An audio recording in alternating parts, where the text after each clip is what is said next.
আজকে নির্বাচনের দিন প্রথম প্রহরে কথা বলতে হচ্ছে, কারণ এর মধ্যে অনেক কিছু ঘটে গেছে এবং সারা রাত আর অনেক কিছু ঘটবে বলে মনে হচ্ছে। আমরা দেখতে পাচ্ছি যে স্পেসিফিক আসন কেন্দ্রিক যে ঘটনাগুলো সেগুলো আমাদের নির্বাচন পরিচালনা কমিটির সেক্রেটারি মনিরা শারমিন আপু আপনাদের সামনে তুলে ধরলেন। আসলে পরিস্থিতি এমন যে আপনাদের সামনে কথা বলছে, এটা আপনাদের হাউস থেকে আপলোড হবে কিনা সেটা নিয়েও এক ধরনের অনিশ্চয়তা তৈরি হয়েছে, কিংবা আপলোড হলে আবার ডিলিট হয়ে যাবে কিনা সেটা নিয়েও এক ধরনের অনিশ্চয়তা তৈরি হয়েছে। সন্ধ্যা থেকে যা দেখছি সেই অভিজ্ঞতা থেকে আমরা দেখলাম যে হ্যাঁ, লাইভে থাকলে ঠিক আছে। আমরা দেখলাম যে বিএনপির একজন নেতার গাড়ি থেকে অর্থ জব্দ হলো, সেই নিউজটা আবার সরিয়ে নেওয়া হলো। পরবর্তীতে আবার তার এক্সপ্লেনেশন নিয়ে 30 মিনিটের মধ্যে আবার নিউজ করা হলো। তো কিন্তু আমরা একই ধরনের ঘটনায় আজকে সকালে জামাত ইসলামের একজন তিনি প্রার্থীও নন, এটা তো প্রার্থীর ইয়াতে ছিল, জেলা আমিরের বিষয়ে সারাদিন আজকে মিডিয়া ট্রায়াল চলেছে। তো এই ধরনের বায়াসনেসের কথা আমরা সন্দেহ বলছিলাম। আমরা স্পেসিফিকলি এখানে হাতিয়া মানে নোয়াখালী 6, কুড়িগ্রাম 2, দেবিদ্বার মানে কুমিল্লা 4, ঢাকা 11 এই আসনগুলোতে কি কি সমস্যা হচ্ছে এবং এর বাইরে আর কয়েকটি আসনের বিষয়ে বললাম। এছাড়াও পঞ্চগড় 1 আসনে আপনারা জানেন যে আমাদের পার্টির উত্তরাঞ্চলের মুখ্য সংগঠক জনাব সার্জিস আলম সেখানে প্রতিদ্বন্দ্বিতা করছেন।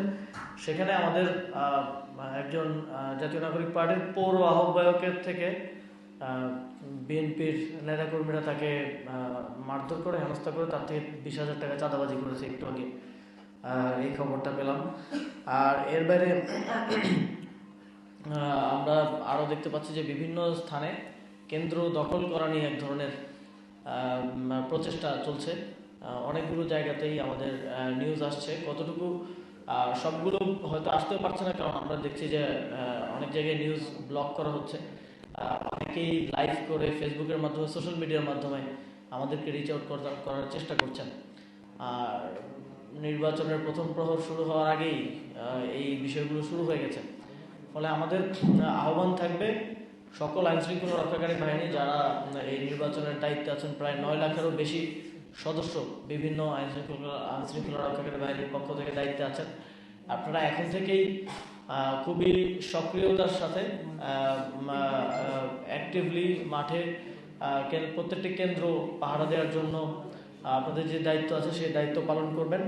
এবং আমাদের আহ্বান থাকবে বাংলাদেশের জনগণের প্রতি, বিশেষ করে তরুণদের প্রতি।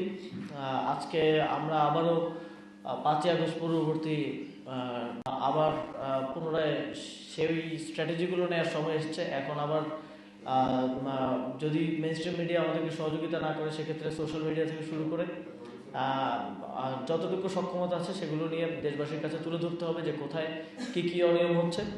এবং তরুণদের একটা বড় দায়িত্ব, যেই গণঅভ্যুত্থানে আমাদের বন্ধুরা, সহযোদ্ধারা জীবন দিয়েছেন, যেই গণতন্ত্রের জন্য বাংলাদেশের দীর্ঘদিনের লড়াই এবং সর্বশেষ গণঅভ্যুত্থানের মধ্য দিয়ে যে গণতন্ত্র পুনরুদ্ধার আমরা করতে চাচ্ছি, সেই গণতন্ত্র পুনরুদ্ধার করতে হলে আমাদেরকে আবার লড়াই করতে হবে, আবার মাঠে নেমে আসতে হবে।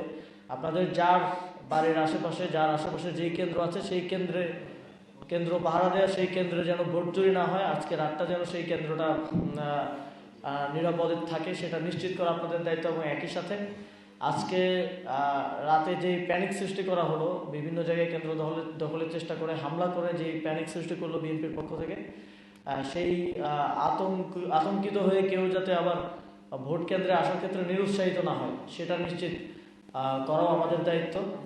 এবং বাংলাদেশের জনগণের প্রতি আমাদের জাতীয় নাগরিক পার্টির পক্ষ থেকে এবং বাংলাদেশের একজন নাগরিক হিসেবে আমাদের পক্ষ থেকে আহ্বান থাকবে যে অবশ্যই আপনাদেরকে ভোট দিতে হবে।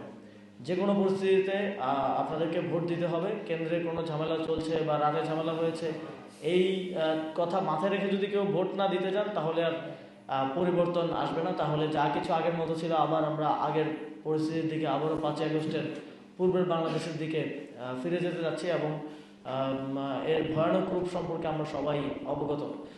তো যদি আমরা এই আতঙ্কিত হয়ে বা বিভিন্ন এই হামলার ঘটনা কিংবা ভয় ভীতি যেটা তারা আগের রাত থেকে দেখানোর চেষ্টা করছে, সেই ভয় ভীত হয়ে ভোট না দেই, বাংলাদেশের জনগণ ভোট না দেন আপনারা, তাহলে আবারও আপনাদের সন্তানকে জীবন দিতে হতে পারে।